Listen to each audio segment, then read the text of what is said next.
50 ans qu'on existe.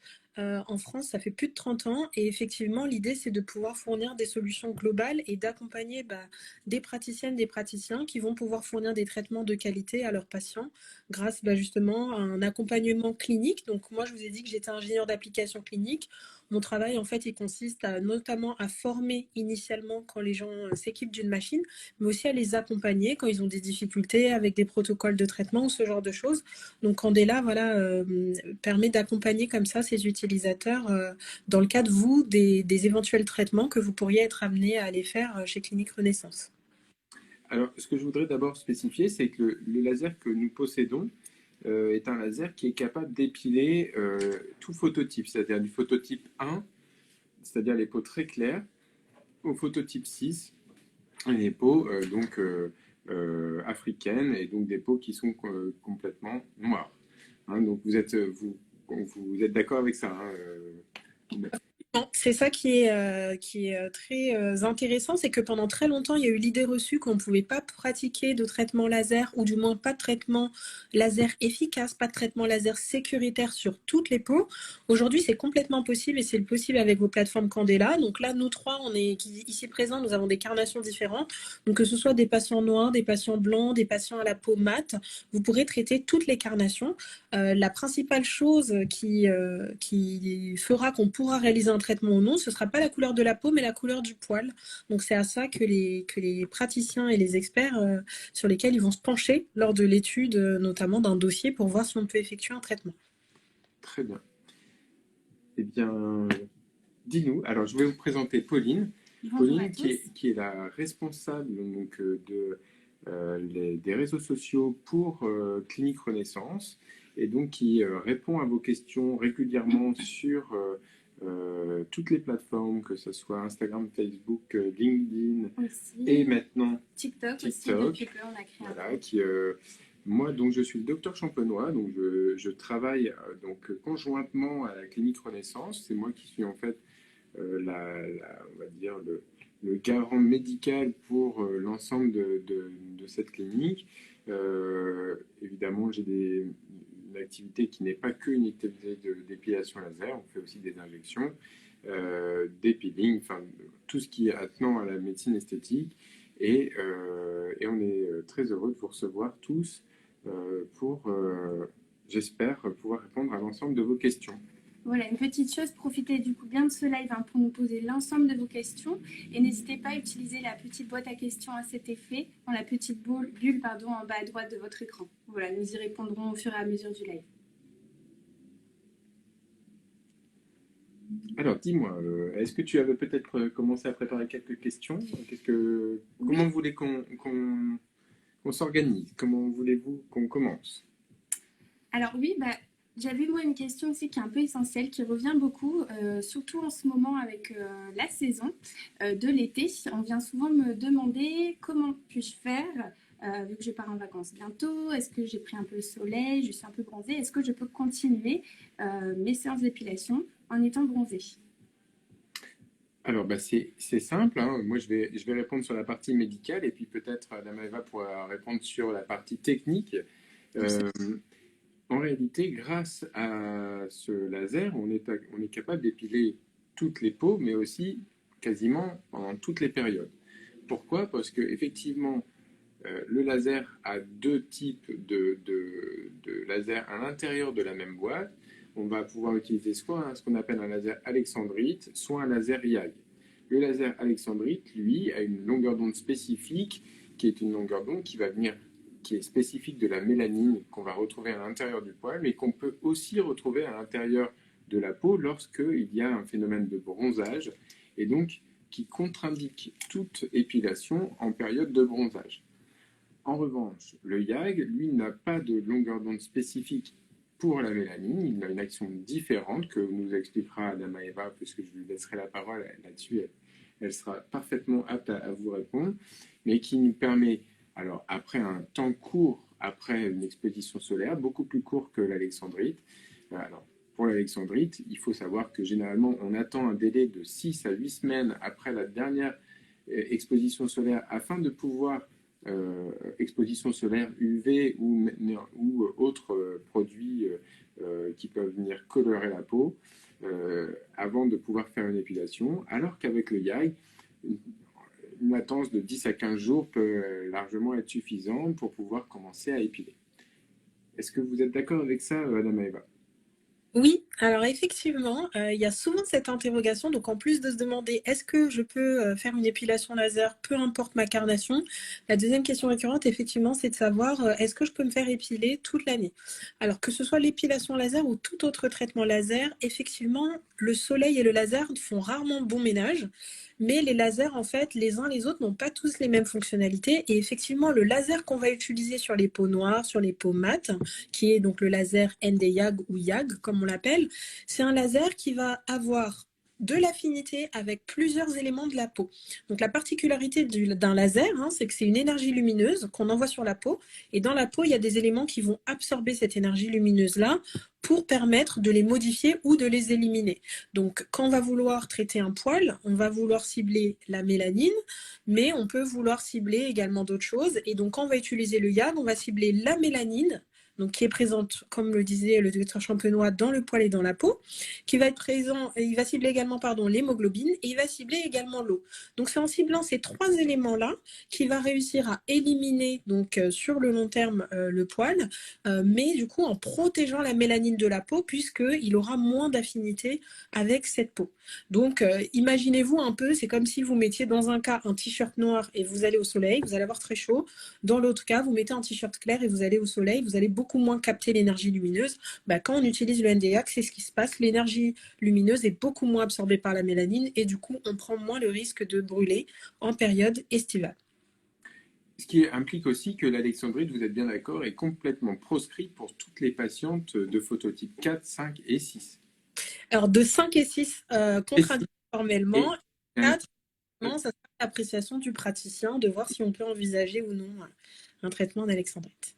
est-ce que aussi, il est possible peut-être pour préciser, alors parce que le marché de l'épilation laser s'est vraiment développé ces 10 dernières années, il y a eu des intervenants qui n'étaient pas des intervenants médicaux, comme on va citer les plus connus, comme Depiltech ou comme Body Minute ou certaines grandes chaînes d'épilation esthétique, on va dire, qui ne venaient pas de la médecine esthétique, qui ont proposé des épilations avec des machines qu'on appelle IPL ou lampe pulsée ou lumière pulsée, pardon, ou lumière pulsée.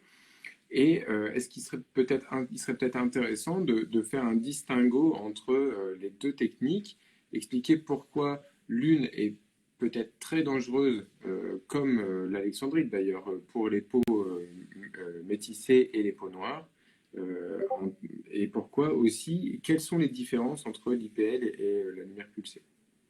Alors, c'est une très bonne question. Effectivement, d'un point de vue purement physique, puisque moi je suis ingénieur de base, donc je vais essayer de vous simplifier ça. D'un point de vue purement physique, déjà, il y a une grosse différence entre la lumière et le laser.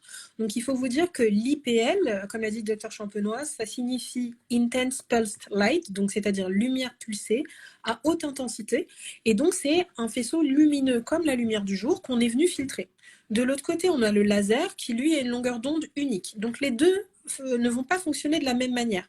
On est bien d'accord que cette longueur d'onde, je le précise parce que c'est souvent une question que j'ai en consultation, cette longueur d'onde est une longueur d'onde aussi du spectre du visible. Ce n'est pas une longueur d'onde qui fait partie ni de la gamme des UV, ni de la gamme des infrarouges, et donc qui n'a pas d'impact sur la santé en termes d'éléments cancérigènes. Alors, il y a deux notions importantes. Donc, comme vous l'expliquiez tout à l'heure, dans la plateforme, il y a deux lasers différents. Il y a le laser alexandrite, donc, dont la longueur d'onde est 755 nanomètres, et il y a le laser ND-YAG, dont la longueur d'onde est 1064 nanomètres. Le laser alexandrite, effectivement, il se situe dans le spectre du visible, parce que le spectre du visible, ça va de 400 à 800 nanomètres, donc on voit bien que 755, c'est dans ce spectre. Donc, c'est un rayonnement lumineux visible, comme, voilà, on peut peut retrouver dans la lumière du jour. En ce qui concerne le Nd:YAG, cette fois-ci, c'est un rayonnement qui est non visible, puisqu'à 1064, on est au-delà du 800, on est dans l'infrarouge, mais dans tous les cas, dans les deux cas de figure, ce sont des rayonnements non ionisants. Donc non ionisants, ça veut dire qu'ils n'ont pas la capacité d'altérer les atomes, donc c'est pas radioactif, c'est pas tout ça. D'accord. Donc, il n'y a effectivement pas d'enjeu sur la santé des patients, que ce soit en alexandrite ou en Nd:YAG. Mais en revanche, si on ne porte pas ces protections oculaires, l'alexandrite, on le verra, le rayonnement, là où le Nd:YAG, on ne le verra pas. Voilà, c'est la principale différence. Alors, en termes d'intensité, quelle est la différence entre l'IPL? Alors, je vous pose une question que je connais déjà, mais quelle est la différence entre une IPL et un laser de type alexandrite? Donc, ce qui va se passer, c'est que je vous disais, la première différence, elle est physique entre les deux. De cette différence physique va découler une différence physiologique, c'est-à-dire de la manière dont ça va agir sur la peau. Ce qui va se passer, c'est quand on va utiliser un laser, en fait, on va être très spécifique. C'est-à-dire que, je vous ai dit, dans la peau, il y a de l'eau, il y a de la mélanine, il y a de l'hémoglobine, et en fait, c'est de manière très spécifique la mélanine qui va capter toute l'énergie lumineuse et la transformer en chaleur de manière à détruire le poil lorsque l'on sera en train d'utiliser le laser qu'est l'alexandrite. En revanche, lorsqu'on va utiliser une IPL, ce qui va se passer, c'est que certes, c'est la mélanine du poil qui va principalement capter l'énergie, mais malheureusement, on va aussi chauffer les tissus environnants, donc c'est-à-dire le reste de la peau qu'on ne cherche pas à altérer. Et c'est en venant chauffer ces tissus-là que parfois on va se retrouver avec des problématiques de type brûlure, en surchauffant en fait tout simplement le tissu, et du coup en augmentant ces risques-là pour le patient, qui est d'avoir a posteriori des brûlures. Donc il y a un enjeu de sécurité qui est plus difficile à obtenir en IPL, ou du coup, sachant cela, pour rendre l'IPL efficace, ce que certains vont faire, c'est que ces IPL vont être en quelque sorte bridés, c'est-à-dire que le niveau d'énergie qu'on utilise sera plus bas, de manière à ne pas risquer d'être dangereux pour le patient. Mais par contre, qui dit moins d'énergie, dit aussi potentiellement moins d'efficacité clinique. Et c'est pour ça qu'on observe des différences de résultats, par exemple, entre une utilisation d'IPL non médicale en particulier versus de laser de type alexandrite qui lui sera beaucoup plus spécifique au poil, à la mélanine et qui aura une efficacité avec une moindre chauffe des tissus. Alors, on a dans la boîte à questions déjà 3 questions et je vous demande si on peut faire une petite pause pour y répondre et que ça soit vraiment le plus interactif possible. Alors, donc aujourd'hui, nous avions en première question, justement pour revenir au premier sujet, on nous demande combien de temps faut-il arrêter l'exposition au soleil après une épilation? Alors, moi, la réponse que je donne à mes patientes, c'est au minimum 4 à 6 semaines en alexandrite pour éviter le risque d'hyperpigmentation post-inflammatoire. En tout cas, chez les patientes qui ont un risque important, c'est surtout les phototypes 3 et 4. Est-ce que vous êtes d'accord avec ça? Alors oui, effectivement, de laisser 4 semaines. La question, c'était après l'épilation, hein? Après l'épilation, tout à Ouais. fait. Donc après l'épilation, effectivement, 4 semaines après, c'est ce qui est recommandé, c'est d'éviter le soleil. Après, éviter le soleil, il y a plusieurs manières de le faire. Il y a soit tout simplement ne pas exposer la zone, donc c'est-à-dire ne pas exposer, c'est-à-dire porter des vêtements, que cette zone ne soit pas au contact de la lumière du jour direct, ou ça peut être mettre de la crème solaire d'un indice 50, SPF 50 et plus, à intervalles réguliers, donc généralement c'est toutes les 2 heures qui est recommandé. Donc selon où vous êtes et ce que vous faites, l'un ou l'autre peut suffire. Et effectivement, plus on va utiliser un laser qui est spécifique, comme là c'est le cas de l'alexandrite par rapport à un Nd:YAG, plus on peut s'exposer à des risques en s'exposant au soleil après. Donc c'est bien important de respecter ça. La deuxième question qui nous avait été posée, c'est est-ce que ça fait mal? Et ça, c'est une question qui revient régulièrement. Et effectivement, je pense que ça, c'est un sujet qu'il faut aborder. Alors, en termes d'épilation laser, d'abord, il y a plusieurs moments dans l'épilation laser. Il y a les premières séances, et les séances de la fin. Dans les premières séances, généralement, le poil est plus dru. Alors, on va recommander évidemment à nos patientes ou nos patients d'ailleurs, parce qu'aujourd'hui, c'est presque 25% de notre épilation laser, hein, l'épilation des hommes. Donc, messieurs, n'hésitez surtout pas à franchir le cap parce que c'est un vrai bonheur. Alors évidemment, les zones sont différentes. Chez les femmes, on va épiler principalement les aisselles, le maillot et les jambes ou les demi-jambes. C'est les zones qui sont les plus demandées. Chez les hommes, on va avoir le dos principalement, la nuque, les épaules, le torse chez les sportifs, les jambes chez les cyclistes par exemple, c'est une demande assez courante, le tour de barbe, le tour de cou, la nuque, qui sont des zones qui sont chez les hommes, enfin les hommes les plus demandés. Est-ce que ça fait mal? Alors, d'abord, plus le poil est épais au départ, plus quand il a tendance à éclater et quand on fait l'épilation laser, plus il peut déclencher une douleur, ce qui peut s'expliquer car les récepteurs de la douleur sont à peu près au même niveau que le bulbe du poil. Hein. Donc quand il va éclater, on va avoir cette sensation de douleur. Pour ça, on a plusieurs techniques. On a conjointement au laser, alors ou à l'intérieur du laser ou conjointement au laser, ça dépend des types de laser, soit un système de propulsion de froid qui s'appelle DCD, qui va être une propulsion de froid vraiment au moment du tir, soit ce qu'on appelle un système de type Zimmer. En gros, c'est un congélateur qui propulse du froid à moins 25 degrés en continu sur la zone qu'on épile et qui va, grâce à cette cryothérapie, on va dire ça comme ça, diminuer la sensation douloureuse. Ça donne une sorte d'anesthésie. Malgré tout, il peut y avoir certaines zones sur le corps qui peuvent faire mal. Alors là, je vais parler d'abord pour les femmes et puis ensuite pour les hommes. Les aisselles, on ne peut pas dire que ce soit une zone qui soit particulièrement douloureuse. Peut-être le haut du bras, près du plexus brachial, ça peut être un petit peu douloureux. En termes de maillot, qui est une zone qui est communément épilée, on va avoir le dessus du pubis. Hein, pas souvent, les patients pensent que les grandes lèvres sont des zones douloureuses, mais ce n'est pas franchement la plus douloureuse. On va avoir la partie basse de la fourchette anale qui peut être un petit peu douloureuse. Et on va avoir aussi au niveau des jambes la face antérieure du tibia, parce qu'il y a à cet endroit des branches nerveuses du tibial antérieur qui donnent au niveau de la peau. L'arrière de la cuisse peut aussi être un petit peu douloureux.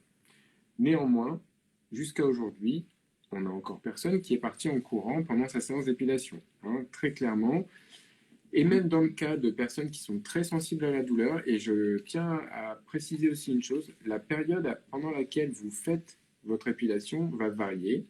J'ai remarqué, alors ça c'est quelque chose d'empirique, mais qu'en fin de journée, que ce soit pour les épilations ou pour les injections d'ailleurs, eh bien on va avoir des patientes qui sont plus sensibles. En fin de journée, on est plus fatigué, on est plus irritable, on a plus de douleur par rapport à ça. Alors, comme je vous ai dit, on a cette technique Zimmer qui va propulser du froid sur la zone qui va qui va être épilée. Et en complément, chez Clinique Renaissance, on a privilégié un gaz qui s'appelle le protoxyde d'azote, qui est un gaz, ou Calinox, qui est un gaz que vous pouvez avoir rencontré déjà à l'hôpital pour vos enfants ou aux urgences, qui est un gaz que j'utilisais régulièrement en tant que médecin urgentiste, qui permet de diminuer la sensation douloureuse et en tout cas de bien accepter la douleur. Chez les hommes, les zones les plus douloureuses sont évidemment le torse, principalement autour des tétons, puisque c'est quand même quelque chose qui est assez douloureux. Le pubis, ça fait aussi mal que chez les femmes. Et puis, globalement, on aurait tendance à dire, alors ça aussi c'est quelque chose d'empirique, mais que les hommes sont quand même plus sensibles à la douleur que les femmes. Ça, c'est quelque chose que je mets entre parenthèses, mais globalement, on se retrouve avec des patients. Alors, pourquoi? Est-ce que c'est parce que les poils sont plus épais chez l'homme et que la douleur est peut-être un petit peu plus importante? Bon, ça, c'est des choses qui restent à définir. Sauf si vous avez en tant qu'ingénieur, quelque chose à m'apprendre là-dessus. Non, pour l'instant, tout ce que vous avez dit là-dessus, effectivement, c'est que des retours empiriques qu'on a. On n'a pas vraiment ni d'études scientifiques, ni quoi que ce soit qui ferait pencher l'explication plus d'un côté que de l'autre pour les raisons que ce soit plus douloureux, ou du moins ressenti comme plus douloureux chez les hommes que chez les femmes. Ouais. Alors, je viens de voir dans notre petite bulle à question, quelqu'un nous a demandé justement chez les femmes s'il était possible d'épiler le visage et notamment le duvet. Alors, le visage, c'est vraiment une question qui revient régulièrement et pour lequel il y a beaucoup de choses qui rentrent en compte.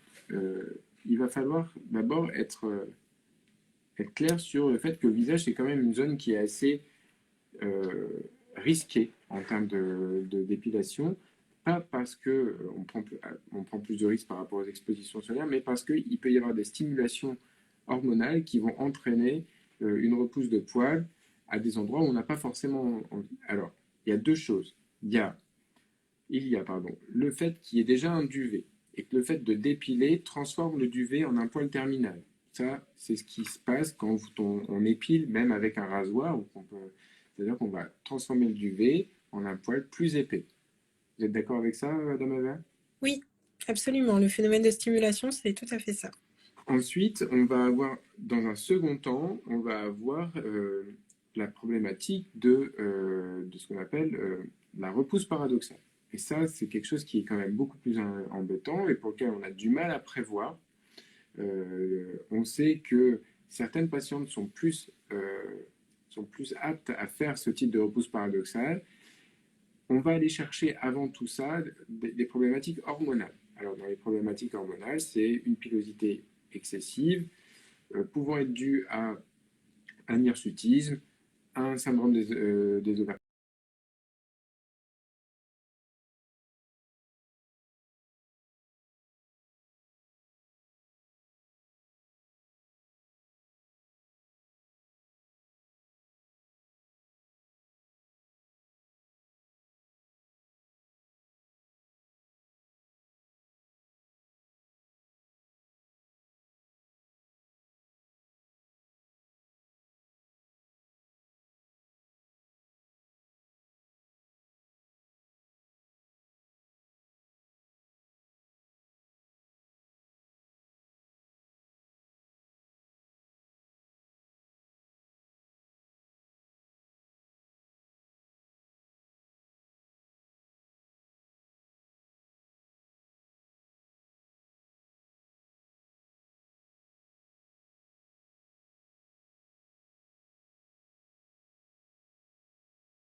Corps, mais plus spécifiquement sur la question qui a été posée, le laser n'a pas été développé pour traiter du duvet. Le laser a vraiment été développé pour traiter du poil à proprement parler, mais le laser, lui, n'est pas capable de dire ça c'est du poil, ça c'est du duvet. Le laser, lui, tout ce qu'il voit, c'est est-ce qu'il y a de la mélanine, est-ce qu'il n'y a pas de la mélanine. Donc après, effectivement, avec leur expertise, certains praticiens ou certaines praticiennes vont prendre le parti pris de quand même traiter des zones qui sont du duvet, s'il y a une très forte pigmentation de ce duvet, qu'il est très épais, etc., etc. Mais en ayant toujours à l'esprit qu'il y a ce risque de stimulation lorsqu'on va venir envoyer une technique d'élimination sur du duvet, que ce soit en le rasant ou que ce soit en tirant avec un laser. Derrière, ce duvet peut devenir du poil. Il est fréquent que cette hyperstimulation arrive chez des patients du bassin méditerranéen. Est-ce que pour cela, on a aussi une explication un peu autre qu'une explication empirique? Alors, il n'y a pas vraiment d'explication. Quand je dis bassin méditerranéen, c'est que ça soit le nord ou le sud du bassin méditerranéen. Ça peut être l'Espagne, le Portugal, la, Oui. la Grèce, le Maroc, la Tunisie. Ouais, en fait, ce qu'il faut vraiment partir du principe, il faut revenir aux bases de comment fonctionne le laser. Le laser, ce qui se passe, c'est que là où il voit de la mélanine, il est absorbé. Donc, c'est la lumière qui est absorbée par la mélanine, qui est transformée en chaleur. Et ensuite, cette chaleur va être transmise jusqu'aux structures qui permettent au poil de tout le temps repousser. Donc, on a le bulbe et la papille folliculaire, et ça vient détruire ces structures. Ce qui se passe, c'est que quand la mélanine est présente en trop faible quantité, eh bien, votre poil, au lieu d'être détruit, en fait, ça va activer via ce petit phénomène de légère chauffe, au lieu d'avoir une chauffe destructrice, eh bien, ça va avoir une chauffe qui va activer la poussée de nouveaux poils. Et c'est là toute la problématique. Et souvent, ce qui se passe, c'est que dans les personnes qui sont justement originaires du bassin méditerranéen, là où elles ont des zones duveteuses, ce duvet est quand même légèrement foncé. Et du coup, c'est cette légère pigmentation qui active la stimulation, là où pour d'autres, si parfois c'était blond ou si parfois c'était tellement fin que presque incolore, presque invisible, en fait, il n'y aura même pas assez d'énergie lumineuse absorbée pour que ça puisse chauffer et pour que ça puisse stimuler. Donc moi, c'est plutôt ce côté-là que je vois sur le fait que ce soit plus marqué chez les personnes du coup du bassin méditerranéen par rapport à d'autres zones. D'accord, parce que justement, vous parliez de poils blonds. Dans notre petite boîte à questions, on nous a demandé justement si cela marchait sur les poils blonds, voire les poils blancs. Eh bien, malheureusement, c'est une des grandes limites du laser. Pour l'instant, comme je vous l'expliquais, la technique laser, même IPL d'ailleurs, repose sur l'absorption de la mélanine. Et la mélanine, elle capte en fait toute la lumière qui vient sur elle et elle la transforme en chaleur. Un poil blond ou un poil blanc, par essence, c'est un poil qui a peu ou pas de mélanine et du coup qui ne sera pas capable d'éliminer le poil. Excusez-moi, je voyais le commentaire en même temps. D'accord. Bon, il y a quelques personnes qui ont l'air d'avoir des problèmes de connexion, mais pour les autres, ça a l'air d'être... D'accord. À mon avis, disait-moi, je capte bien la lumière du laser. Je pense que ça veut dire qu'elles avaient bien mal quand on... Ah, d'accord, ok. Euh, je, je, j'ai souvent en consultation aussi la question de... je suis pas beaucoup... j'ai souvent, ça me fait souvent rire d'ailleurs, je suis pas très poilu sur les aisselles. Je pense qu'avec 3 séances, ça irait. Ah, ça c'est... Ça c'est le mythe. Ou alors la personne qui a été épilée il y a 10 ans et puis il dit, moi je pense qu'il faudrait refaire le haut de ma cuisse et pas une autre zone. Alors je leur dis malheureusement que ça fonctionne pas comme ça et qu'il est plutôt intéressant de repasser sur la zone en entier.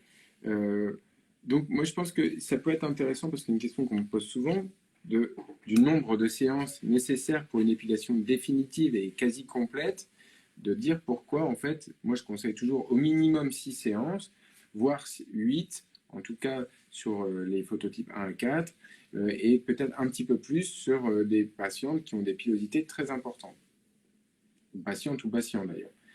Euh, Est-ce que tu as l'image que je voulais qu'on puisse montrer? Alors, en réalité, je dis souvent que voilà, le poil, il existe sur le corps dans 3 phases différentes. Il existe dans une phase de croissance, hein, donc il existe, je vais enlever les termes médicaux pour éviter de compliquer trop cette partie-là. Il existe dans une phase de croissance, il existe dans une phase de vie, et il existe dans une phase pré-mortem où il va presque tomber et donc et ensuite se renouveler. Dans sa phase de croissance, le poil, il est en relation avec la machinerie dont vous parliez tout à l'heure qui fabrique le poil. Et au moment où on applique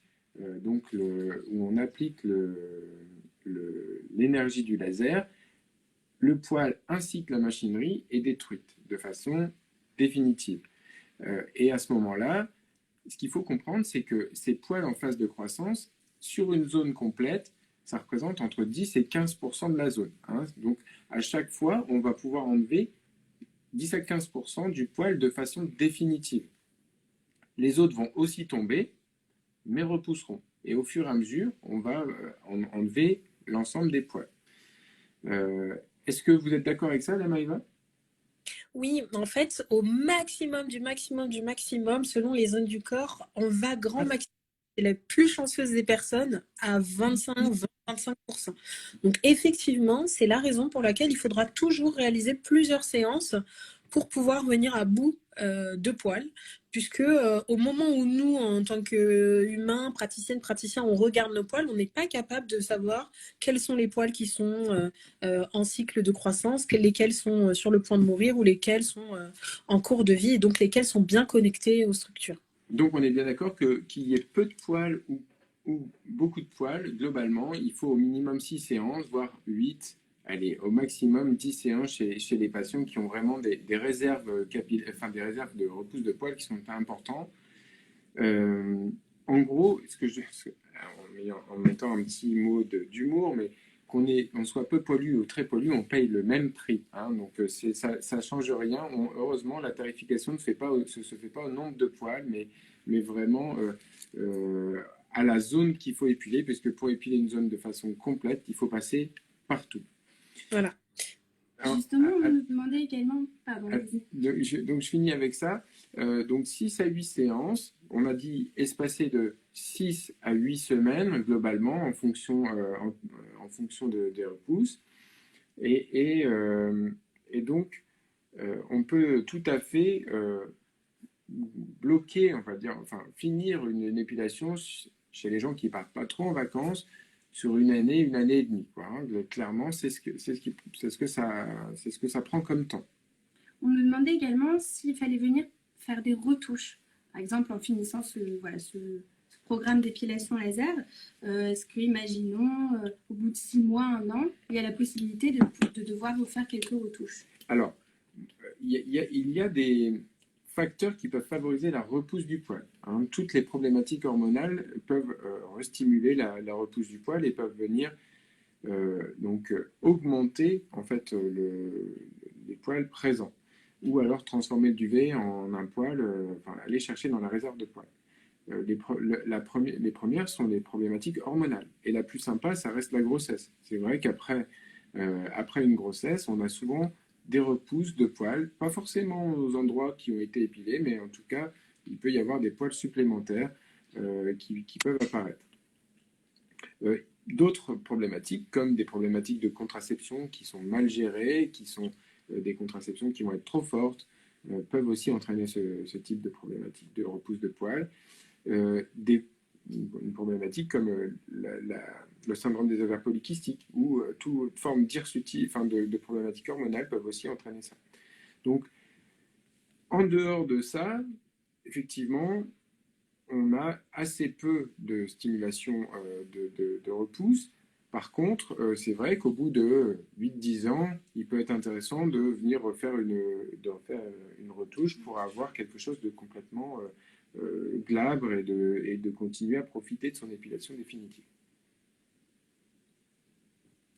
Si vous avez des choses à rajouter, Adama Eva, n'hésitez pas, hein. Non, effectivement, c'est complet. Alors, alors Fanny demandait combien de temps faut-il entre deux séances. Bon, on avait dit entre 6, généralement aux alentours de 6 semaines, 6 à 8 semaines, en fonction des repousses. Généralement, c'est plutôt 6 semaines au départ. Ça peut s'étendre un petit peu sur les dernières séances, parce qu'il y a de moins en moins de poils. Entre chaque séance, on vous demandera de vous raser. Avant les premières, on va vous demander de vous raser, donc avec un rasoir, on est bien d'accord. Donc, ne plus utiliser ce qui est épilateur mécanique ou crème dépilatoire ou encore moins de cire pour épiler, afin de réépaissir le poil, resynchroniser la repousse du poil et d'avoir donc une repousse qui se fasse de façon le plus idéale pour faire l'épilation laser. Évidemment, c'est 6 à 8 semaines en dehors d'une exposition solaire. Si au milieu de ces 6 à 8 semaines, il y a une exposition solaire, et ben on repart pour 6 à 8 semaines d'attente. Sachant aussi qu'il n'y a pas de risque de... Enfin, on me demande souvent justement, oui, mais si je pars en vacances et que du coup ça retarde encore plus mes séances, ça ne va pas, ça va pas influer en fait sur le protocole. Non, ce qui est épilé, on est bien d'accord, Madame Eva, hein. Quand le poil a été enlevé, si on a fait 3 séances et pour X raisons on part 3 mois faire le tour du monde, quand on revient, on refait encore ces 3 ou 4 séances derrière. C'est ça, vous allez continuer à reprendre votre cycle là où vous en étiez, arrêté. Après, bien évidemment, ce que vous allez faire entre-temps va jouer. C'est ce qu'on expliquait quand on est un jeune homme, par exemple, qu'on commence à avoir des poils qui poussent, ou même une jeune fille, mais en tout cas quand on est au moment de la puberté. Les premiers rasages, très souvent, les adultes autour de nous nous avertissent en nous disant « Ah, attention, là, quand tu vas commencer à raser, derrière, tu vas avoir plus de poils. » Ça, c'est dû au fait que quand on est, en fait, on a un potentiel de poils qui est là, qui est latent, et il n'attend qu'à être activé. Et le fait de raser ou d'autres techniques comme ça peuvent justement induire la poussée de ces poils-là. Donc, si j'ai n'importe quoi, on ne vient pas pendant 6 mois, pendant 1 an, et que on ne supporte pas du tout d'avoir des poils et qu'on se rase tous les 2-3 jours, effectivement, on peut stimuler la poussée de nouveaux poils. Ce qu'il faut vraiment se dire, c'est que le laser ne détruit que ce qu'il voit. Donc le laser détruira les poils qui sont déjà présents. Mais si vous venez, entre guillemets, en faire sortir de nouveaux, a posteriori, là, effectivement, c'est là toute la problématique. Donc c'est pour ça que là, le docteur vous disait, on vous demande de raser entre vos séances, ou en tout cas, il faut au minimum laisser un mois entre la dernière technique où vous avez arraché vos poils, la cire, l'épilateur électrique, la pince à épiler, et le moment où vous faites votre séance laser, pour que cette tige pilaire soit bien connectée à toute la structure et qu'on puisse avoir un traitement efficace. Alors, un des derniers congrès de médecine esthétique auquel j'ai assisté, on a eu une discussion un petit peu, alors je ne vais pas dire enflammée, hein, mais un petit peu vive sur à partir de quel âge il est intéressant de commencer l'épilation laser. On va dire, les anciens auraient tendance à dire que eux, ils préconisent la fin de enfin au moins la fin de la puberté. Il faut vraiment que ça soit une puberté finie avant de commencer. Souvent, on a malgré tout des jeunes femmes entre 15 et 17, 18 ans qui n'ont pas complètement fini leur puberté et qui sont particulièrement gênées par leur pilosité. On sait qu'à cette époque-là, c'est la fin du collège ou le début du lycée et que généralement entre eux, ils ne font pas de cadeaux, surtout sur l'image et sur ce type de problématique. Est-ce qu'il y a vraiment un risque aujourd'hui à commencer une épilation chez une patiente qui a une pilosité excessive et gênante, surtout, alors elle peut être excessive et ne pas lui poser de problème, et dans ce cas-là, il n'y a pas de souci, on n'y touche pas, mais qui pourrait la complexer. Ma réponse à moi en consultation, c'est de dire qu'on peut de toute façon l'aider à diminuer cette pilosité, mais qu'il y a de fortes chances que après la fin de sa puberté, elle continue à stimuler la repousse pilaire, et donc à ce moment-là, de devoir rajouter des séances à ce moment-là, c'est-à-dire qu'on n'aura pas quelque chose de définitif pendant la fin de sa puberté, que si ça vraiment c'est quelque chose qui la gêne, parce que c'est vrai que c'est des vrais complexes. Hein. Aujourd'hui, on est dans un monde d'image, encore plus pour les jeunes que pour les jeunes, enfin que pour les personnes de mon âge, de mon vieil âge. Et donc, on se rend compte quand même que c'est une problématique qui peut parfois être blessante. Donc, est-ce que vous avez, vous, par rapport à ça, des choses qui pourraient venir euh, euh, comment dire, agrémenter cette discussion? En fait, moi jusqu'à ce jour, j'ai jamais eu de retour en fait de problématiques où le laser en fait aurait eu un effet néfaste. De C'est pas, part- c'est pas, c'est pas ce que les médecins disaient. Hein. Ils disaient qu'il n'y a pas d'effet néfaste, mais que par contre, en réalité, il n'y avait pas de réelle épilation définitive, que ça diminuait la pilosité, mais de façon transitoire et que probablement, il faudrait recommencer par la suite. Alors voilà, tout est dans ce que vous venez de dire, c'est entre guillemets dans le probablement. C'est-à-dire que c'est ce qu'on expliquait tout à l'heure. En réalité, cette problématique ne se limite pas juste à la puberté, elle s'étend à tout ce qui peut venir faire un chamboulement hormonal dans la vie d'une femme. Donc ça peut être la puberté, mais ça peut être, on l'a dit tout à l'heure, la grossesse.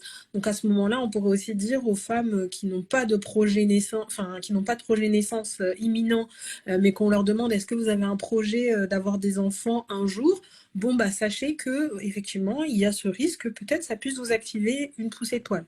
C'est ce qui est fait généralement par les praticiens, mais pour autant ça ne veut pas dire qu'on n'épile pas toute femme qui nous dirait bah oui moi je veux faire un enfant à horizon 1 an, 2 ans, 10 ans, 15 ans.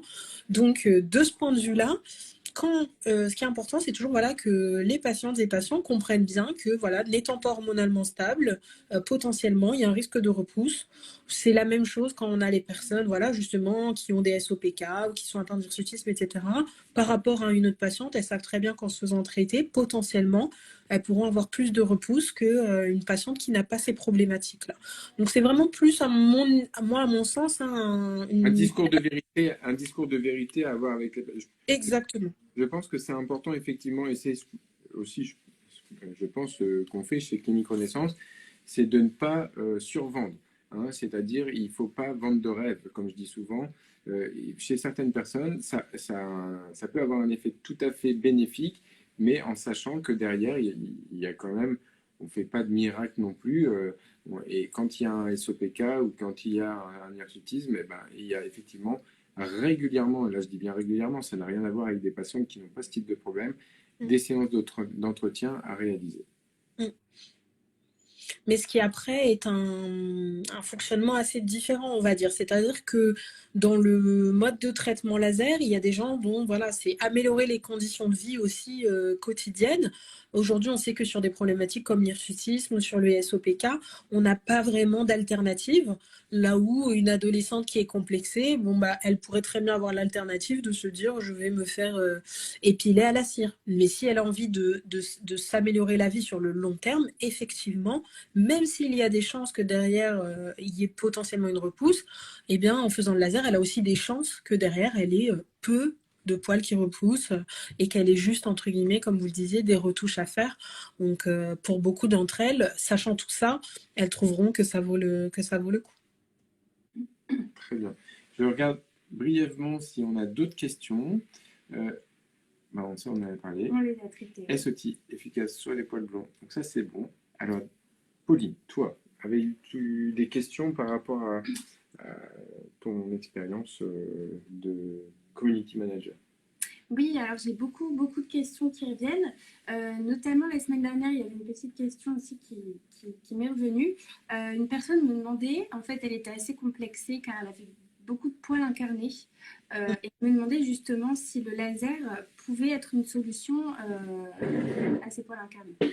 Alors oui, le laser, clairement, c'est le traitement du pilier incarnati vraiment de façon définitive. Alors, d'abord, il faut voir dans quel contexte, est-ce que c'est des points incarnés inflammés ou est-ce qu'il y a des abcès ou des choses comme ça. Dans ce cas-là, il faut évidemment les traiter avant de faire le laser. Ce que nous faisons de façon gracieuse d'ailleurs avec toutes nos patientes. Quand il y a des vrais points incarnés, on a une vraie séance où on va enlever ces points incarnés. Il arrive parfois que à la suite des épilations laser, comme les poils repoussent de façon un peu plus fine, ils repoussent légèrement sous la peau. Donc ça, de la même façon, on va conseiller soit des gommages, soit des crèmes à l'acide urique, par exemple, pour venir diminuer un petit peu l'épaisseur de peau et faciliter l'extraction de ces poils. Mais globalement, c'est une vraie aubaine pour les poils incarnés. Alors, je vais aller même plus loin que le poil incarné. Dans les maladies de Verneuil, qui sont des maladies qui sont dues à des abcès, qui sont des abcès au niveau des plis, généralement du creux axillaire, ou même parfois au niveau du creux inguinal, on va améliorer de façon significative ce type d'abcès. Et j'allais dire autre chose, j'ai oublié. Bon, c'est pas grave, ça me reviendra probablement. J'allais dire maladie de Verneuil, poil incarné. Chez l'homme, toutes les inflammations post-rasage. Ça, c'est Le feu de la barbe. le feu de barbe, effectivement, ça marche excessivement bien. Je pense, alors aujourd'hui, la preuve en est, la barbe peut encore parfois être un style, mais chez certains commerciaux qui sont rasés de près tout le temps, ils ont parfois cette envie de ne plus avoir de barbe du tout. Il est tout à fait possible de faire une épilation de la barbe, ou alors d'aller chercher la pommette ou le dessous de le tour de col où ça irrite avec la chemise fermée et la cravate, par exemple. Là, c'est des choses qui peuvent être assez intéressantes. Et oui, voilà, ça me revient. Il y a une pathologie qui aujourd'hui est une pathologie qui est un peu moins connue du grand public, mais c'est ce qu'on appelle le kyste du sillon pylonidal.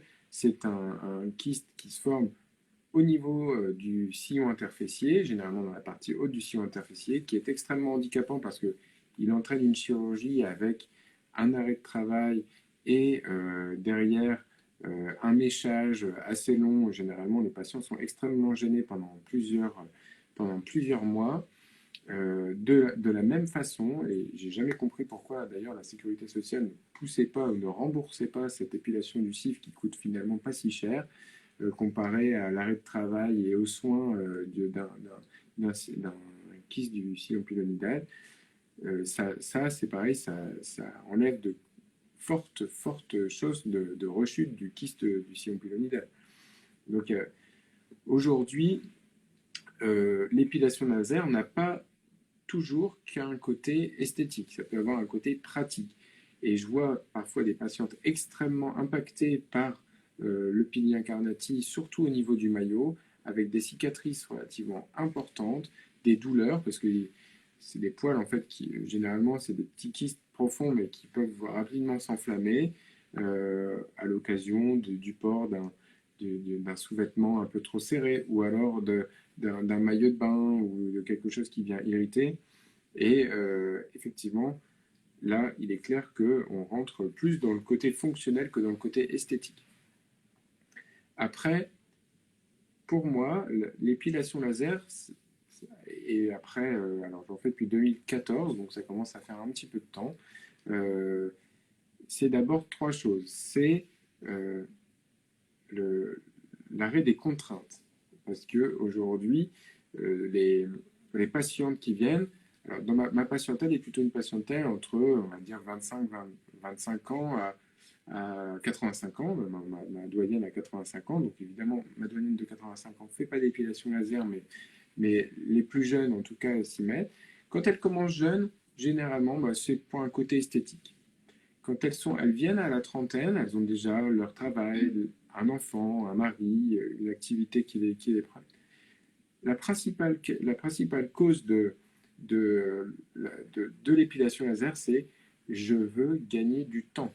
Parce que passer toutes les 3 semaines une demi-heure chez l'esthéticienne pour me faire épiler, ou alors être tous les matins, enfin, ou tous les 2 matins, toutes les 48 heures, 10 minutes de plus dans la salle de bain pour me raser les jambes, le maillot, les aisselles, voilà, elles se rendent compte que ça leur prend du temps, qu'elles ont envie de gagner en qualité de vie. C'est avant tout un gain en qualité de vie avant d'être un côté esthétique. C'est vrai que, bon, on va être honnête, après 12 ans de médecine, on se dit pas, c'est génial, on va enlever du poil, mais par contre, on se rend compte vraiment qu'on a un vrai impact sur la qualité de vie des gens, et ça fait plaisir. Elles trouvent ça génial. Généralement, elles commencent toujours en disant, bah, moi, je vais commencer par les aisselles, je vais voir si ça marche. Et puis, à la troisième séance d'aisselles, elles disent, bon, bah, finalement, je vais faire mon maillot et mes demi-jambes. Alors, bon, nous, ça nous fait sourire. Ça nous complique un peu la tâche parce que généralement, après, elles repartent sur un forfait. Et donc, du coup, on est obligé de composer avec ça. Mais voilà. Les premières craintes, c'est est-ce que ça marche? Bon, je pense qu'aujourd'hui, avec le ça fait combien de temps qu'on a les premières machines alexandriques d'épilation laser, elles ont quel âge, Adama? Adama Eva, pardon. Elles sont vieilles, hein. Moi, je dirais au moins Elles sont une vieilles que trentaine moi. d'années. Au moins une trentaine d'années. Ouais, Je pense que Pauline était même pas née à l'époque. c'est ça. Non. Voilà. Que la technique en elle-même, elle n'a pas réellement changé. Enfin, le principe n'a pas changé. Aujourd'hui, les machines sont plus rapides, plus puissantes. C'est-à-dire qu'au lieu de faire une jambe en 45 minutes, maintenant on fait 2 jambes en 25. On arrive à avoir tous les poils avant, là où on n'arrivait pas à avoir les poils les plus fins, les moins chargés en mélanine. Mais globalement, on a énormément de recul sur cette technique. La deuxième, c'est est-ce que c'est pas dangereux pour la santé? Alors, la question souvent, c'est au niveau du maillot. Est-ce que c'est grave d'avoir mon maillot épilé à vie, par exemple? Moi, je leur réponds toujours, bah, quel maillot faites-vous aujourd'hui? Elle me dit, bah, moi, aujourd'hui, je fais une épilation intégrale. Elle leur dit, bah, voilà, c'est pas différent de vous faire votre épilation intégrale au laser, voilà, ça ne change pas, ça ne va pas augmenter le nombre d'infections, ça ne va pas augmenter les risques.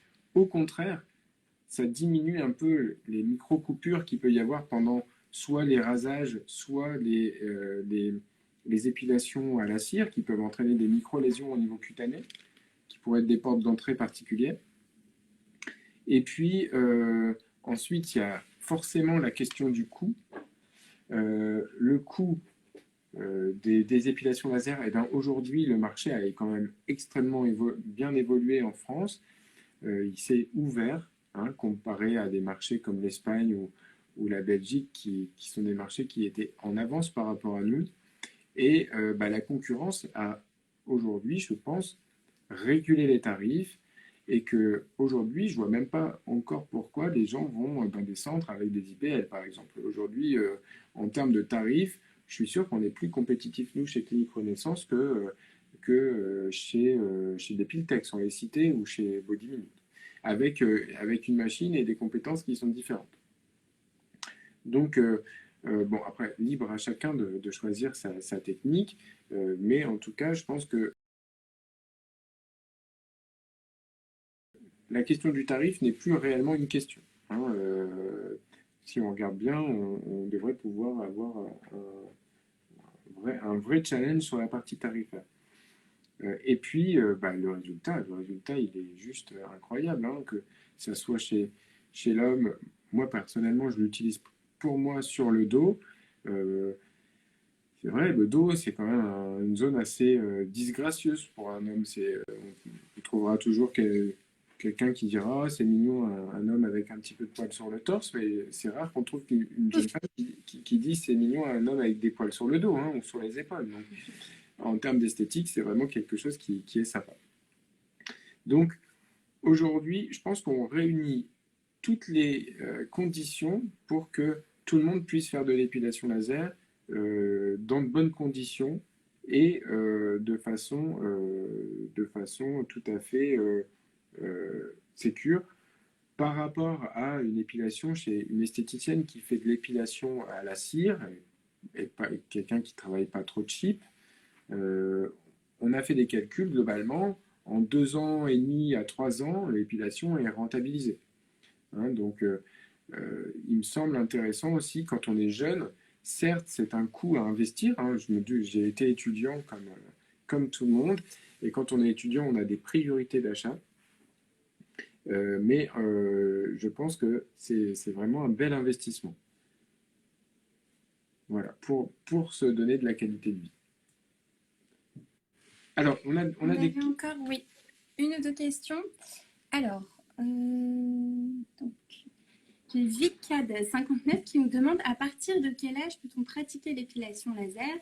Ma fille de 10 ans est hyper complexée par ses poils de jambes. Alors, 10 ans, merci d'abord pour cette question. Je comprends tout à fait. J'ai une petite fille de 10 ans, blonde et très poilue, qui, elle, n'est pas du tout complexée par ses jambes, mais elle n'est pas complexée par grand-chose. Je pense que 10 ans, c'est pas la problématique du laser, c'est la problématique de la douleur. C'est difficile de faire comprendre à une petite fille de 10 ans qu'elle va avoir un petit peu mal pour avoir un problème esthétique. Donc, c'est à vous de voir avec votre fille si effectivement, alors je pense qu'il est toujours possible de diminuer ou alors de décolorer un petit peu si les poils sont très foncés avant de passer au laser. Ça me paraît tôt quand même pour faire une épilation laser. Je ne serais pas vraiment pour. Après, bon, voilà, tout dépend du niveau de complexe et de l'impact que ça peut avoir sur sa vie de tous les jours. Après, c'est vous, vous restez sa maman et à 10 ans, elle n'est pas en mesure de décider. C'est vraiment quelque chose qu'il faut que vous discutiez ensemble. Alors, et ensuite, on avait Fanny qui nous demandait en quoi cela pourrait être dérangeant de commencer par les aisselles pour tester, puis ensuite de faire les jambes et le maillot. Alors, merci Fanny pour cette question. Alors, et là, je vais vous parler en tant que médecin et aussi comme quelqu'un qui est censé conseiller à mes patients le meilleur traitement et au meilleur prix. Quand vous faites les aisselles, vous faites les aisselles et c'est très bien, vous commencez. Sauf que à l'intérieur de beaucoup de cliniques, vous avez des forfaits qui sont des forfaits multizones. Et ça, je vais vous parler en tant que plutôt chef d'entreprise, mais en tout cas en tant que voilà. Quand on crée un forfait maillot demi-jambe, enfin maillot aisselle ou maillot aisselle demi-jambe, ce forfait il est créé en fonction du temps qu'on passe avec la patiente.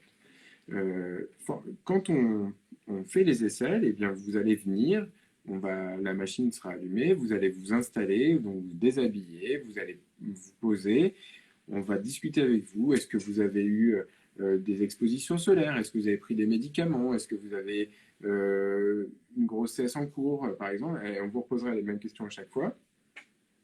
On va vous faire la séance, puis ensuite vous aurez de la crème que vous aurez tempérée, et vous allez vous rhabiller, vous allez repartir. Tout ça, c'est un temps. C'est un temps d'immobilisation de la machine. Quand vous faites le maillot et les aisselles, vous arrivez, vous faites exactement la même chose, sauf qu'au lieu de faire que les aisselles, on fait votre maillot et les aisselles. Mais le maillot, en réalité, ça prend 3 minutes ou 5 minutes de plus que vos aisselles. Le fait de faire ces deux séances, enfin ces deux zones dans la même séance, va nous permettre de compresser le temps que vous passez avec nous. Et donc forcément, nous permettre de vous faire un tarif qui est plus avantageux quand vous faites maillot et aisselle. Si vous faites que vos aisselles et qu'après vous passez à maillot aisselle ou maillot aisselle demi-jambe, et ben, si vous avez fait toutes vos aisselles, vous ne pouvez plus rentrer à l'intérieur de ces packs, on va dire ça comme ça, de ces tarifs, et donc vous allez payer plus cher que ce que vous auriez payé initialement. Donc, en ce qui concerne le côté tarifaire, pour moi, je vous conseille, si à terme vous voulez faire maillot aisselle demi-jambe ou maillot aisselle, eh bien de vous lancer sur un maillot aisselle. Comme je vous disais, nous, on n'est pas des centres comme Depiltech ou Body Minute. On ne vous fait absolument pas payer d'abonnement. C'est-à-dire que vous ne venez pas et vous ne vous engagez pas sur 1 an, 2 ans, 3 ans. Vous payez à la séance. Donc, quand vous payez à la séance, en fait, si demain vous n'êtes pas contente, bah, vous arrêtez, vous allez voir ailleurs, vous faites ce que vous voulez. En fait, il n'y a pas de vrai comment dire, on ne vous tient pas, si vous voulez. Il n'y a pas d'obligation, on n'a aucune obligation, vous n'avez aucune obligation envers nous, et vous ne payez qu'à la séance en sortant de votre séance. D'accord? Donc ça, c'est hyper important. Pour les gens qui veulent faire que des aisselles, par exemple, on a quand même mis en place un forfait 6 séances, c'est-à-dire que vous en payez 5 et vous en avez une qui vous est offerte. Ça, c'est Clinique Renaissance qui a mis ça en place. Pour que les gens qui s'engagent sur une seule séance parce qu'ils ont envie de faire que les aisselles, par exemple, ou que les mains, ou que les doigts, par exemple, ils puissent quand même avoir un petit cadeau, entre guillemets, qui puisse les inciter à faire un petit peu plus. Voilà. Donc ça, c'est la première des choses. C'est vraiment pour... parce qu'on a l'habitude de ces patientes qui commencent par les aisselles et qui ensuite se rendent compte que ça fonctionne tellement bien qu'elles ont envie d'aller plus loin. Donc voilà. En nous, pour moi en tout cas, ça ne pose aucun problème que vous fassiez vos aisselles et qu'ensuite vous fassiez le reste. Mais en tout cas, pour votre porte-monnaie, c'est légèrement moins intéressant. Et je pense qu'aujourd'hui, quasiment tous les centres d'épilation laser médicaux fonctionnent comme ça. On a tous des forfaits, soit multizones, soit des forfaits une zone, ou alors que à la séance. Et donc, en fait, si vous voulez, rien ne vous tient à un forfait, il n'y a pas d'abonnement, il n'y a pas de prélèvement automatique, il n'y a pas de choses comme ça. Vous êtes vraiment chez le médecin, si vous voulez, quand vous venez, vous faites votre consultation et vous payez en fin de consultation. Il n'y a pas de surprise par rapport à ça. Les tarifs, vous les connaissez avant parce que vous êtes venu en pré-consultation, on a recherché l'ensemble des contre-indications à votre épilation laser, où on vous a expliqué tout ce qu'il fallait faire avant votre épilation laser et d'ailleurs, si tu as 5 minutes, est-ce que tu veux bien chercher les consentements comme ça, oui, on pourrait peut-être les montrer. Et une préconsultation qui est offerte. Et voilà, et avec une préconsultation qui vous est offerte. Donc vous voyez, en fait, on a tout mis en place pour que vous soyez complètement en mesure de prendre une décision en votre âme et conscience, à la fois sur les tarifs, à la fois sur la connaissance de la technique et sans vous demander de consultation payante. Hein. Donc c'est quelque chose qui est vraiment... voilà, c'est la porte ouverte pour que vous puissiez prendre votre décision. On voit en ce moment pas mal d'ailleurs de patientes qui se présentent pour des premières consultations d'épilation laser. Alors soit elles sont très prévoyantes et elles prévoient ça parce qu'elles veulent faire ça au mois de septembre ou au mois d'octobre, soit c'est des patientes qui se disent tiens, c'est bientôt les vacances, j'aimerais bien être épilée de façon définitive, en pensant qu'avec 1 ou 2 séances, ça suffirait. Et bien celles-là, c'est plutôt les patientes qui sont un peu en retard, et donc à laquelle on fait une consultation et pour lesquelles derrière, on va leur dire on va leur dire, écoutez, revenez plus tard parce que là, prenez vos vacances, allez chez votre esthéticienne, en rentrant de vacances, commencez à vous raser, et donc voilà. Alors, vous voyez, vous avez... Merci à vous. Merci à vous, Fanny. Vous aurez ce type de document. Alors ça, c'est ce qu'on appelle le formulaire de consentement à la pratique de l'épilation laser, qui est un formulaire de consentement qui dit que vous avez évidemment reçu toutes les informations qu'on récupère et qu'on vous fait signer avant avant la première séance. Et au moment de votre épilation laser, vous avez, en plus de votre devis, une fiche d'information à la pratique de l'épilation laser, donc qui est globalement un rappel de tout ce qu'on vient de dire ici avec Adama Eva, hein, avec aussi probablement des choses qu'on oublie en consultation. Donc c'est un peu la notice qu'on peut retrouver dans le médicament Doliprane, dans tous les médicaments, mais qui est cette notice pour l'épilation laser. On a... Qu'est-ce qu'on fait? Donc, ce qu'on appelle la fiche préacte. Voilà, je la rapproche un petit peu. Qu'est-ce qu'on fait avant chaque épilation laser? Qu'est-ce qu'on fait et surtout qu'est-ce qu'on ne doit pas faire? Et puis, la fiche post-acte qui est donc qu'est-ce qu'on fait après chaque épilation laser qu'on vous transmet. Hein. Le projet prochain de Clinique Renaissance, c'était de mettre des petits QR codes avec des petites vidéos qui vous renverraient donc, à des explications un peu plus didactiques, mais en vidéo plutôt que de vous faire lire, parce qu'on s'est rendu compte que malgré l'effort de donner ça à toutes nos patientes, je pense que généralement 5 à 10% des gens le lisent. Et donc voilà, donc c'est quelque chose qui est assez encadré. Profite pour compléter, il y avait une question qui est passée, mais pas via la boîte à questions, là dans le chat, donc vous avez peut-être raté, qui demandait comment se déroulait une séance. Donc là, du coup, vous avez eu déjà une première partie de la réponse, puisque tout à l'heure, quand il vous expliquait le comparatif de prix entre si vous faites juste une zone versus plusieurs zones, toute la partie installation, hein, donc vous vous préparez, etc. Et du coup, Dr Champenois va pouvoir vous expliquer la suite, mais là, il vous a montré aussi tout ce qui se passe au préalable. Donc, alors, la séance de la patiente se présente. Alors, aujourd'hui, chez Clinique Renaissance, on reçoit à peu près entre 800 et 1000 patients par mois. Évidemment, ce n'est pas moi qui vois tout le monde. D'autant plus que j'ai la chance ou la malchance d'être un homme et que 80% des gens qui viennent se faire s'épiler sont des femmes. D'accord? Donc, on a mis en place une délégation d'épilation, c'est-à-dire que les patientes viennent, elles sont vues par nos assistantes laser. Généralement, je passe à la consultation pour optimiser les réglages à chaque passage de patient. Ou alors quand il y a un questionnement sur un médicament, et ensuite l'épilation est faite sous délégation, ou alors si la patiente ou le patient le souhaite, c'est moi qui réalise l'épilation. Hein, la seule petite chose, c'est de bien préciser à la prise de rendez-vous si elle souhaite être épilée par une personne en particulier, donc que ce soit moi ou une des assistantes qui sont parfaitement formées. D'ailleurs, Adama Eva, parfaitement formée par Candela. Et là, vous pouvez peut-être rebondir sur comment sont formées les assistantes chez vous. Donc effectivement, donc comme je vous l'expliquais au début, hein, Candela, au niveau France, on est une filiale, donc on assure la formation du coup de toutes les personnes qui s'équipent de nos machines. Donc il va y avoir aussi bien une partie de formation qui se fait à l'achat, à l'acquisition de la machine, qui peut se faire sur site directement. Et également, on propose des formations gratuites dans nos locaux toute l'année pour que, au besoin, les gens puissent se reformer.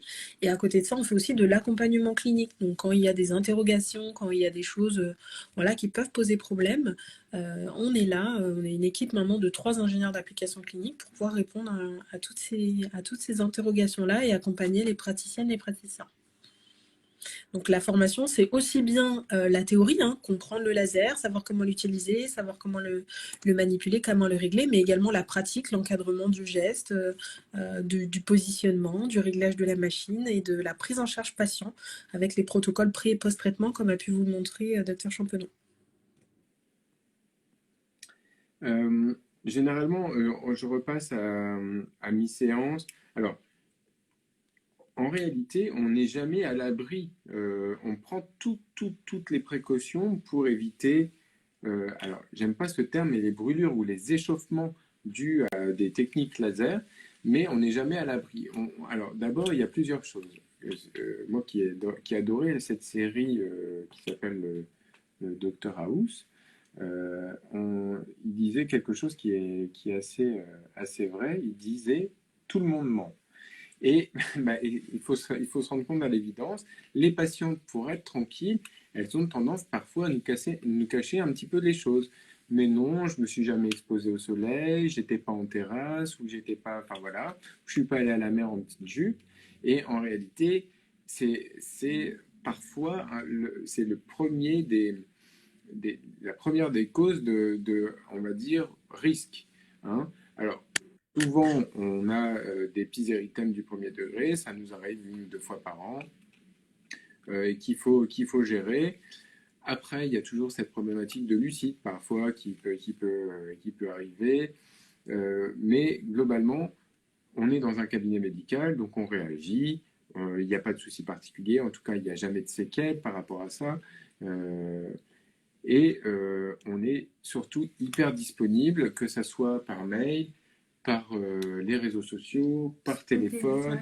Je ne vais pas dire 24 heures sur 24 parce qu'on dort quand même un petit peu la nuit, mais clairement, on répond très très rapidement quand il y a des interrogations. Alors, je viens de voir qu'il y a une petite question. Aya ID15 nous disait qu'elle avait pris un forfait il y a 3 ans, réalisé 3 séances et qu'elle n'a pas fini. Ça s'est super bien passé. Elle a commencé à Saint-Quentin avec moi.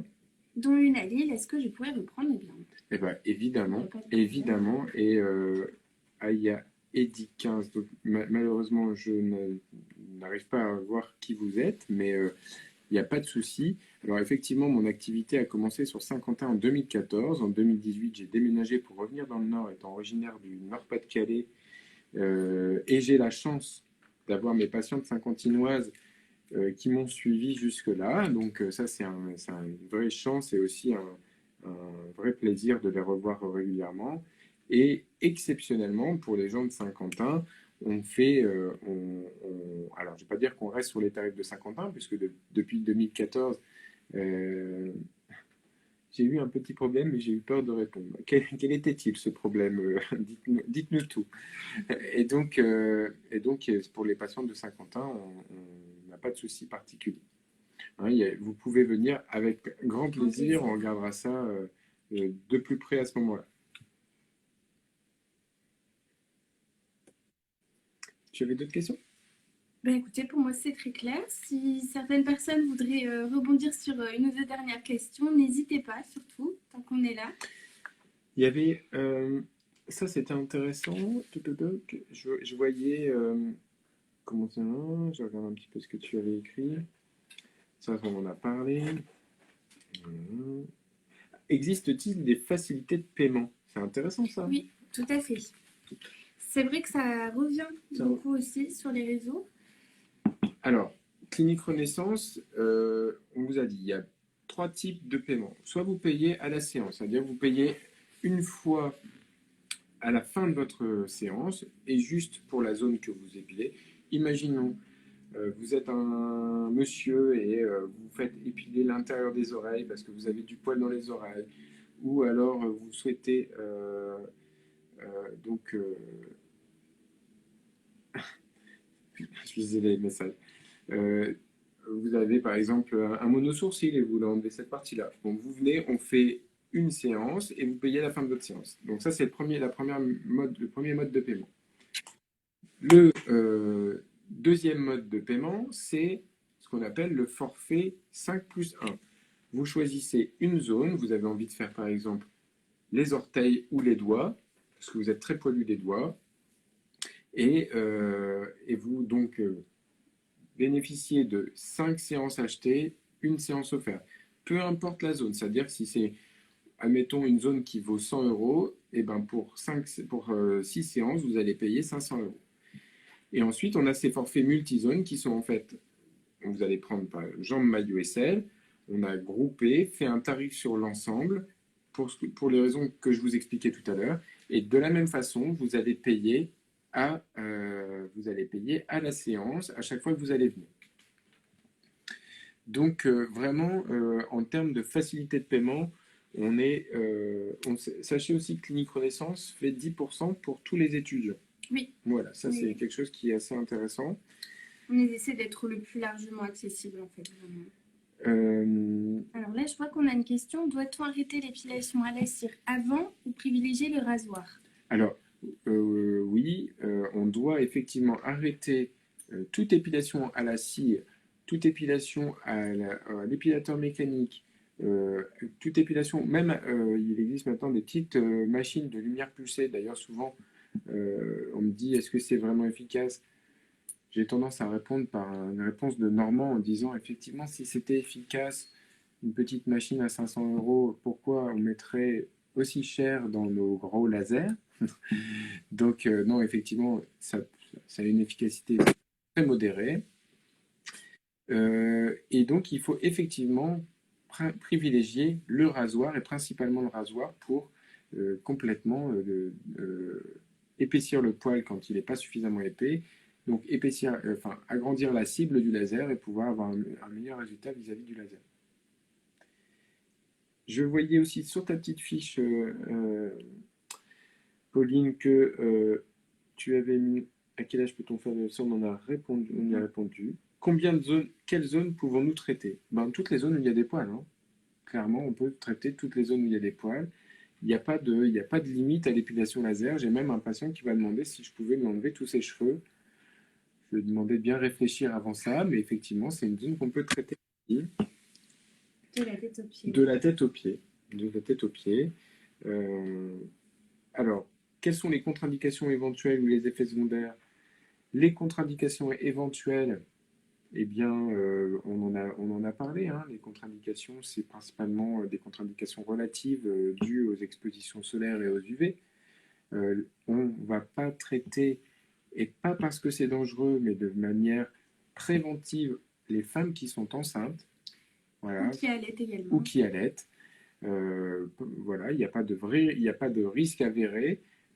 Parce qu'on a déjà épilé des patientes qui étaient enceintes sans le savoir et on l'a vu après. C'est juste le principe de précaution à la française. Donc ça, on le fait tout à fait. Alors, on a une question ici de Nikita qui demande, peut-on traiter les poils blonds? Alors, blond, c'est très compliqué. On est désolé pour les blonds, mais c'est une technique qui est vraiment réservée aux poils qui sont chargés en mélanine. Ensuite, alors les effets secondaires aussi? Les effets secondaires, peut-être Adam et Eva, vous pouvez me reprendre quelques instants pendant que je vais me chercher un petit verre d'eau. Ça marche. Donc, comme on le disait tout à l'heure, on a parlé de 2 effets secondaires possibles. Donc, il y a le phénomène de stimulation, qui est lorsqu'on va tirer sur du duvet. Donc, pas du poil, du duvet. On tire dessus avec le laser et ça peut stimuler. Il y a le phénomène de repousse paradoxale. Donc là, ça va être principalement sur le visage. Et lorsqu'on va tirer sur une zone, on va avoir une repousse sur une zone légèrement excentrée, donc une zone adjacente, avec en fait l'afflux de sang chaud. Ça va venir activer la zone et entraîner donc cette problématique-là. Ensuite, il peut y avoir parfois des réactions de démangeaison, des réactions urticariennes a posteriori. Donc ça, c'est un effet secondaire peu probable, qui arrive quand même. La fameuse lucide dont je parlais tout à l'heure. Voilà. Qui peut arriver après une exposition solaire aussi, hein, et qui va se traiter très simplement avec des corticoïdes en crème et des antihistaminiques. Tout à fait. Voilà, et ensuite le quatrième dont on a déjà parlé, c'est le risque de brûlure d'échauffement. Et là, on l'a dit, principalement, ce à quoi il faut faire attention, et ça rejoint la question d'avant sur les contre-indications, la principale des principales contre-indications, ça reste l'exposition au soleil. C'est vraiment la chose à laquelle il faut être le plus vigilant, et ça, les praticiens et praticiennes vous en parlent. Première consultation, lors de la consultation, enfin lors des séances de traitement, ils vous en reparlent à chaque fois. Et à chaque séance, et chez nous, on a un panneau qui est bien mis juste devant les patients, écrit en répétant, voilà. Et donc, exposition au soleil, évidemment les UV, hein, et puis les autobronzants. Oui. Et attention à certaines pilules qui contiennent des bêta-carotènes ou des choses qui peuvent colorer la peau de façon artificielle. Tout à fait. Voilà, écoutez, est-ce dangereux? Bah ça, je pense qu'on y a répondu. Est-ce que ça fait mal? Et voilà. Donc, globalement, je pense qu'on a fait à peu près le tour. Une belle consultation d'épilation laser. C'est ça, une belle consultation de 1h20, donc je trouve que c'est pas mal. Voilà, bah écoutez, je ne sais pas si d'autres personnes souhaitent poser des questions. Allez-y, la porte vous est ouverte et c'est avec plaisir que j'y répondrai. Soit par la boîte à questions, soit directement par le feed. Également, si d'autres questions vous reviennent après, vous n'hésitez pas à nous envoyer un petit message privé sur nos réseaux sociaux, que ce soit Instagram, Facebook, on y répondra ou en nous contactant. Est-ce que tu es capable de mettre peut-être l'adresse du site internet pour Oui, que les tout gens à fait. puissent aller consulter les tarifs et donc vous pouvez retrouver beaucoup d'informations sur le site internet de Clinique Renaissance.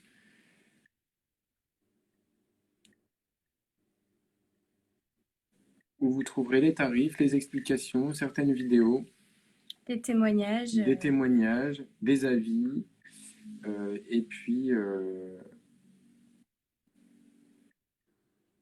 et voilà. Et là vous trouverez tout pour. Et je tiens particulièrement à remercier Candela et Adama Eva pour votre participation. Ça nous a fait vraiment plaisir. C'était une première pour moi. Donc, Pour nous aussi, donc c'est avec grand plaisir. Et puis voilà. Et puis en espérant vraiment que nous puissions donc continuer cette collaboration vraiment très longtemps. Avec grand plaisir. Et puis, merci aux personnes qui ont pris le temps. Hein. On a lu tous vos commentaires et questions avec attention. Donc, merci d'avoir pris le temps de vous informer, d'échanger avec nous. C'était chouette. Pauline, est-ce que tu as peut-être des annonces à nous faire sur les prochains lives qui vont être proposés? Alors, pour l'instant, pas d'annonce officielle à faire, mais surtout rester connecté sur les réseaux sociaux. On annonce très régulièrement notre actualité, nos événements. Donc, il y en aura forcément d'autres bientôt. On vous l'annoncera en petit story ou sur notre feed. Voilà, on est très présents. Pour ceux qui ne suivent pas encore, qui suivent pas encore Clinique Renaissance sur Instagram, il y a souvent des événements par rapport soit aux nouvelles technologies, soit aux techniques d'injection, soit sur nos soins phares aussi. Sur les soins phares. Et donc, écoutez, on sera très heureux de vous recevoir ici de façon soit en local, soit sur les réseaux pour vous faire part de la suite de ce qui arrivera. Donc, maintenant, je pense à la rentrée. Pour ceux qui partent en vacances et qui n'ont pas encore songé à l'épilation laser, n'oubliez pas vos rasoirs. Pour les autres, écoutez, on vous reçoit avec plaisir pour faire vos premiers devis pour la rentrée, tout simplement, pour maintenant. Hein, nous allons probablement fermer la clinique du 23 au 7 ou au 15 août, du 23 juillet au 15 août. Et on reviendra en pleine forme pour s'occuper de vous. Eh bien, je vous souhaite une bonne soirée et puis après, de belles vacances. Merci beaucoup. À tous. Très belle journée, très belles vacances. Au revoir. Au revoir.